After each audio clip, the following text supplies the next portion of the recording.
Beauty lassi আমেরিকাতে কেউ বিক্রি করে না। পাগলা পানি এটা আমার ইনোভেশন। এটা পুরোটাই কিন্তু আপনি দেখবেন রিক্সা থিম। মুড়ি মাংস দিয়ে কেউ মাখায় না, ঘুমনি দিয়ে কেউ বিক্রি করে না।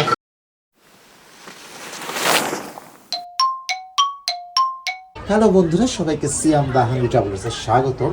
আজকে আমি এসেছি হলো নিউ ইয়র্কের জামাইকার অন্যতম হাইপ রেস্টুরেন্ট মাথা নষ্টতে। আসলেই কি তাদের খাবারগুলো মাথা নষ্ট করা কিনা? সো আজকে আমরা ট্রাই করে দেখবো, আপনাদের সাথে ফুড রিভিউ শেয়ার করবো। আলহামদুলিল্লাহ ভালো। আপনার হাইপ তো নিউ ইয়র্ক সিটিতে পুরো ভরে গেছে। আমার তো এরকম একটা কনসেপ্ট নিয়ে আপনি আসার চিন্তা ভাবনা কিভাবে করলেন? মানে সবাই তো কার্টে ফুচকা বিক্রি করে বাজার করে, আপনি কেন এরকম? আলহামদুলিল্লাহ আমি আসলে অনেকদিন যাবত চিন্তা করতেছিলাম যে এরকম একটা স্টোর করব, এরকম একটা ভাইব থাকবে, যেহেতু স্ট্রিট ফুড, সেটার সাথে নাম যাবে, ডেকোরেশন সব কিছু ম্যাচ করে সিঙ্ক করবে সুন্দর করে এরকম। তো অনেক দিন প্ল্যান করতেছিলাম, আমার ওয়াইফকে বলতেছিলাম, তারপরে লাকিলি এই প্লেসটা পাইলাম। তারপরে 169 একবারের সাথে একটু কষ্ট ছিল যে লোকেশনটা পাওয়াটা, বাট উপরওয়ালা চাইলে সব কিছু সম্ভব।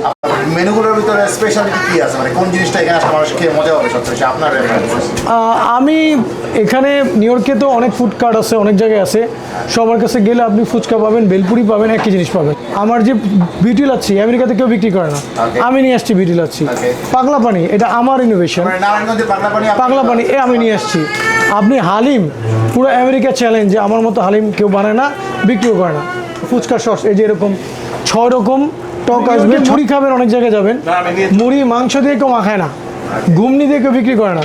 আপনি যাবেন ছোলা পাবেন, চানাচুর দিয়ে মাখাই দিবে আপনাকে, কিন্তু ঘুমনি দিয়ে, গরুর মাংস দিয়ে, মুরগি দিয়ে, কখনো মুরগির গিলা কলিজি দিয়ে, ছোলা দিয়ে ওইভাবে বানায়। কিন্তু আপনি দেখবেন রিক্সা থিম, ট্রুলি ঢাকার একটা অংশ বলা যেতে পারে। জি হ্যাঁ।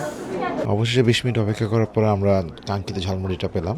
প্রায় ঝালমুড়িটা মাখানো ছিল ঘুগনি দিয়ে, মুরগির গিলা কলিজা দিয়ে এবং বুট দিয়ে। খুব ভালো লাগতেছিল খেতে এবং টেস্ট কিন্তু তুলনামূলক অনেক ভালো। আমি জ্যাকসন হাইটের আশেপাশে অনেক ঝালমুড়ি মাখা খেয়েছি, কিন্তু ঘুগনি দিয়ে খুব কম মানুষকে দেখেছি সাধারণত মুড়িটা মাখায়, এবং স্পাইস অনেক ছিল।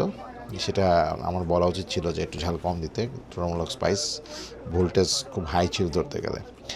আপনি এছাড়াও আরও অন্যান্য খাবার যেগুলো নিয়েছিলাম, ফুচকার যে টকগুলো ছিল, একটা থেকে আরেকটা খুব ভালো ছিল, তবে একটা টক একটু বেশি মিষ্টি মিষ্টি লেগেছে, ওটা আমার ভালো লাগেনি। এছাড়া 5টা টক আমার ভালোই লেগেছে, ইটস গুড এনাফ। আর তারপরে আমি নিয়েছিলাম চটপটি, যেটা একটু ঝোল ঝোল করে নিতে বলেছিলাম, ভালো লেগেছে। উপরে ডিম দেওয়া ছিল, ডিমটা আসলে ওরা কেটে দিয়েছে, হয়তো গুঁড়া করে দিলে আরও ভালো লাগতো হয়তো আমার কাছে। এছাড়া মোটামুটি চটপটি, আমি বলবো না যে খুব ভালো, অ্যাজ ইউজুয়াল চটপটি যেটা পাওয়া যায় সব জায়গায়, হচ্ছে ভালো জ্যাকসন আইটে আমি হচ্ছে বেটার চটপটি খেয়েছি।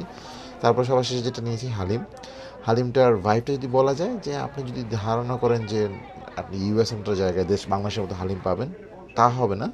তবে হ্যাঁ, ফ্লেভার এবং মশলার গুণাগুণ ভালো ছিল, আমার খেতে দুর্দান্ত লেগেছে, খারাপ বলা যাবে না আপনি মার্কিং করলে। আর সবার লাস্টে ছিল বিউটি লাচ্ছি, এটা বেস্ট ছিল। আমি এ পর্যন্ত আমেরিকায় যত লাচ্ছি খেয়েছি সবচেয়ে লাইট এবং মজা লাচ্ছি ছিল এটি। আর যেতে বলে দিতে চাই, যারা আমার চ্যানেলকে এখনও সাবস্ক্রাইব করেননি, please do subscribe my channel, share my videos. সে পর্যন্ত সবাই সুস্থ থাকুন, ভালো থাকুন, আল্লাহ হাফেজ।